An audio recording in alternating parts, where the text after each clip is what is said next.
One of the things that I always think of when I listen to the news and I hear, living in, and this Brett, living in South Africa. I mean, there are incredibly,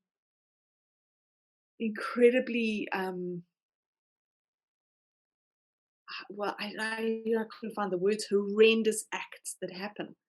There are horrendous murders of women and children. There are the rape of babies. I mean, for goodness sake, that, how does that even happen? Um, and I always think when I hear those stories, I always think, if I move behind, but beyond the horror of it, and I move into that space of compassion, what is it that has driven that man to do that? Sometimes it's drugs, but invariably it's pain.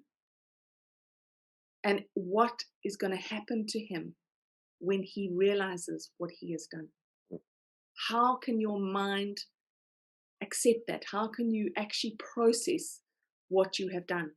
And it's something that I always think about when I hear these terrible stories, and I just think that person at some point is going to realize, and might only be on his deathbed, realize what he's done, and how does he actually live with himself, or live with that, or accept it. And I mean, you can't. No wonder people become drug addicts and alcoholics.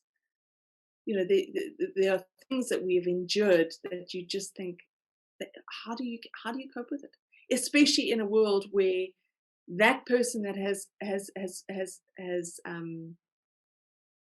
done that thing, that awful thing, is judged, criticized, blamed, imprisoned. There's no support. There's just an attack on that person, instead of saying, this person is in incredible pain.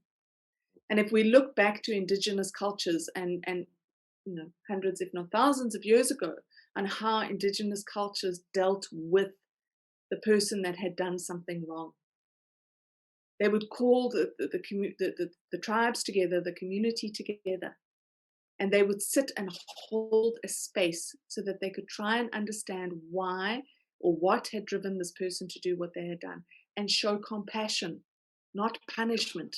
Yeah.